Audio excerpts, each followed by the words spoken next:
அறிவோம் ஆன்மீகம்.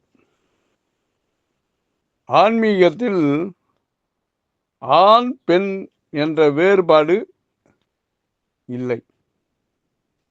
ஆண் பெண் என்ற வேறுபாடு ஆன்மீகத்தில் இல்லை. வேத காலத்திலேயே ஆன்மீகத்தின் உயரிய எல்லைகளை கண்ட பல பெண்கள் வாழ்ந்திருக்கிறார்கள். வழிபாட்டின் தொடக்கமே தாய் வழிபாடாகத்தான் இருந்திருக்கிறது. இன்றும் கூட ஆண் கடவுளர்களை விடவும் பெண் தெய்வ வழிபாடுதான் மிகுந்த செல்வாக்கோடு திகழ்கிறது. இல்லறத்தில் இருப்பவர்கள் தங்கள் முழுமையான ஆற்றலை வெளிப்படுத்தி வாழ்வதென்றால் அதற்கு ஒரு அடிப்படை தேவை இருக்கிறது. ஆண்கள் தங்கள் தன்மைக்கு எந்த விதத்திலும் பெண்கள் குறைந்தவர்கள் அல்ல என்பதை புரிந்து கொள்ள வேண்டும். ஆண்கள் என்ன பண்றாங்க, பெண்கள் தன்னை விட குறைந்தவர்கள் அப்படின்னு எடை போடுறாங்க. அந்த மாதிரி நினைக்க கூடாது. உடல் வலிமையில வேண்டுமானால் ஆண்கள் விஞ்சி இருக்கலாம். ஆனால் உள்நிலையில் எந்த மாறுதலும் இல்லை பெண்களுக்கு. பெண்கள் மன வலிமை மிக்கவர்கள். ஆண்களுக்கு அந்த மன வலிமை கிடையாது. உடல் வலிமை தான் ஆண்களுக்கு. பெண்களுக்கு மன வலிமை அதிகம். பெண்களை மதிக்க தெரியாத எந்த ஆணும் தன்னைத்தானே உணர்ந்து கொள்ள வாய்ப்பே இல்லை. இந்திய ஆன்மீக உலகில் தன்னை உணரும் வாய்ப்பு ஆண்கள் பெண்கள் இருவருக்கும் சமம் என்பதற்கு நிறைய ஆதாரங்கள் உள்ளன. உள்நிலையில் ஆண் பெண் என்கிற பேதங்கள் ஏதும் இல்லை. உயிரின் தன்மை ஒன்றுதான். ஆண் என்ற சொல்லும் பெண் என்ற சொல்லும் உடலைத்தான் குறிக்குமே தவிர உயிரின் இயல்பை குறிக்காது. ஆண் என்ற சொல்லும் பெண் என்ற சொல்லும் உடலைத்தான் குறிக்குமே தவிர உயிரின் இயல்பை குறிக்காது. வேத காலத்திலேயே ஆன்மீகத்தின் உயரிய எல்லைகளை கண்ட பெண்கள் பல பேர் வாழ்ந்திருக்கிறார்கள். வழிபாட்டின் தொடக்கமே தாய் வழிபாடு தான் இருந்திருக்கிறது. இன்றும் கூட ஆண் கடவுளர்களை விட பெண் தெய்வ வழிபாடுதான் அதிக செல்வாக்கோடு திகழ்கிறது. இதுக்கு ஒரு கதையே இருக்கு. ஜனக மகாராஜாவின் அரசவையில ஞானிகள் மாநாடு ஒன்று நடைபெற்றது. விவாதங்கள் தொடங்கின. போக போக மிக நுட்பமான விஷயங்கள் குறித்து விவாதங்கள் முற்றின. அதை முன்னேறி பல விவாதங்கள் நடந்து கொண்டே இருந்தது. பலரும் விவாதத்திற்கு ஈடு கொடுக்க இயலாமல் திணறி விலகினார்கள். அதாவது நீ பெரியவனா நான் பெரியவனான்னு ஒருத்தருக்கு ஒருத்தர் போட்டி. அந்த போட்டியில ஒருத்தருக்கு ஒருத்தர் விவாதம் ஈடு கொடுக்க முடியாம விலகினார்கள். மீதம் இருந்தவர்கள் 2 பேர் தான். ஒருவர் வல்கியர், இன்னொருவர் மைத்ரேயின் என்ற பெண். ஒரு ஆண் ஒரு பெண் 2 பேர் தான் மிச்சம் இருந்தாங்க. இதுல மற்ற அறிஞர்களும் முனிவர்களும் புரிந்து கொள்ள முடியாத அளவு ஆழமாகவும் மிக நுட்பமாகவும் இந்த இருவரும் தொடர்ந்து விவாதங்கள் செய்தார்கள். நீயா நானான்ற போட்டி, யார் ஆன்மீகத்துல சிறந்தவர்கள் என்ற ஒரு விவாதம் நடந்து கொண்டிருந்தது. ஒரு கட்டத்துல இந்த யக்ஞவல்கியர் அப்படின்று தோல்வி அடைந்தார். மைத்ரேயின் கால்களில் விழுந்து தன்னை சீடராக ஏற்றுக்கொள்ளுமாறு வேண்டினார் அந்த யக்ஞவல்கியர்.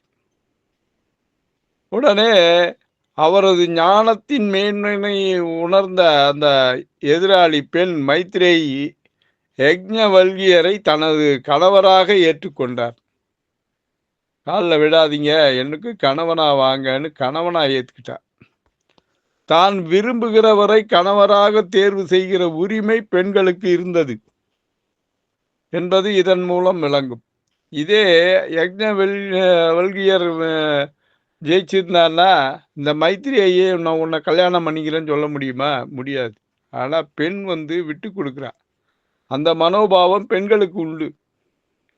தான் விரும்புகிற கணவராக தேர்வு செய்கிற உரிமை பெண்களுக்கு இருந்தது என்பது இதன் மூலம் விளங்கும்.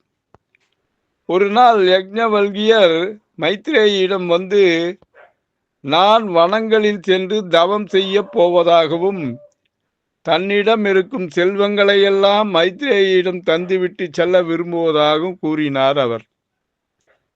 மைத்ரேயி அதற்கு ஞான புதையலை நோக்கி அவர் செல்லும் போது நான் மட்டும் அற்பமான பொருட்களை வைத்து கொண்டு வாழ விரும்பவில்லை என்று கூறிவிட்டு அவளும் துறவரம் மேற்கொண்டாள். யாரு? மைத்ரேயி. கணவர் எல்லாத்தையும் விட்டுட்டு ஞானத்துக்காக போய் சேர்றாரு, காட்டுக்கு போறாருன்னா நான் மட்டும் அந்த பொருளை வச்சுட்டு என்ன பண்ண போறேன், நானும் துறவரம் மேற்கொள்கிறேன் கூடவே போயிட்டா. உறவு நிலை துறவு நிலை இரண்டிலுமே தேர்வு செய்கிற உரிமை பெண்களுக்கு இருந்தது என்பது இதன் மூலம் புலப்படுகிறது. அப்படியானால் பெண்ணடிமை எப்போது தொடங்கியது என்பதை சிந்திக்க வேண்டும். ஒரு சமூகம் நல்ல நிலையில் பாதுகாப்பான சூழலில் இருக்கும் காலகட்டத்தில் ஒரு பெண் சுதந்திரத்தோடு வாழ்வாள். பாதுகாப்பான சூழலில் இருக்கணும். அப்பதான் அந்த பெண் சுதந்திரத்தோடு வாழ்வாள். அந்நிய ஆதிக்கங்களின் போது பெண் போகப் பொருளாக கருதப்பட்டு ஒரு ஆணின் பாதுகாப்பில் இருக்க வேண்டிய சூழ்நிலை ஏற்படுகிறது. மற்றவர்களிடம் பெண்ணை பாதுகாக்கும் பொறுப்பை ஆண் மேற்கொள்ளும் போதுதான் விதிகள், சாத்திரங்கள், தர்ம முறைகள் ஆகியவை மாற்றி எழுதப்பட்டு பெண் அடிமையாக்கப்படுகிறாள். இப்போது ஆன்மீக தேடல் உள்ள ஆண்களையே எடுத்துக்கொள்ளுங்கள். 10-15 வருடங்கள் குடும்பம் நடத்திவிட்டு திடீரென்று சந்நியாசம் வாங்கி கொண்டு போகிற உரிமை ஆணுக்கு இருக்கிறது. ஆனால் அப்படி அவன் போகிற போது அவன் மனைவியையும் குழந்தையையும் யார் பார்த்து கொள்வார்கள்? இது போன்ற கேள்விகளுக்கு இன்று வரை பதில் இல்லை. ஆனால் அந்த நாட்களில் தன் வளர்ச்சிக்கு குடும்பம் ஒரு தடை என்று பெண்ணுக்கு தோன்றினால் அதனை உதறிவிட்டு போகிற உரிமை தரப்பட்டிருந்தது பெண்களுக்கு. பெண்மைக்குரிய சுதந்திரத்தையும் சமத்துவத்தையும் பறிக்க தொடங்கிய பிறகு குடும்பங்களில் இருந்த மகிழ்ச்சி பறிபோய்விட்டது. எப்போது ஒரு குடும்பத்தில் சம அளவு சுதந்திரத்தோடு 2 உயிர்கள் இணைந்து வாழ்கின்றனவோ அங்கேதான் அன்பும் அமைதியும் ஆனந்தமும் இருக்கும். ஒருவர் சுதந்திரமாகவும் இன்னொருவர் அடிமையாகவும் இருக்கிற போது அந்த குடும்பத்தில் பதட்டமும் பரபரப்பும் அவநம்பிக்கையும் நிலவுகிறது. பெண்மையின் ஆற்றலை எந்த விதத்திலும் குறைந்து மதிப்பிடாத ஆண்கள்தான் இல்லற வாழ்க்கையிலும் தன்னைத்தானே உணர்ந்து கொள்கிற தேடலிலும் வெற்றி பெற முடியும்.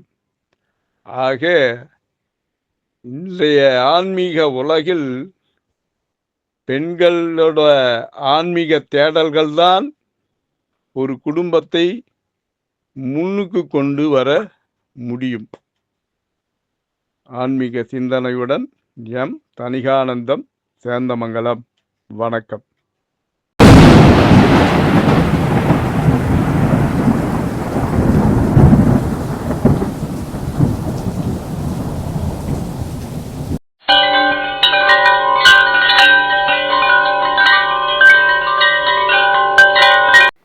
தணிகை டிவியை லைக் பண்ணுங்கள், ஷேர் பண்ணுங்கள், பெல் பட்டனை ப்ரெஸ் பண்ணுங்கள். தணிகை டிவியை சப்ஸ்கிரைப் பண்ணுங்கள். வணக்கம்.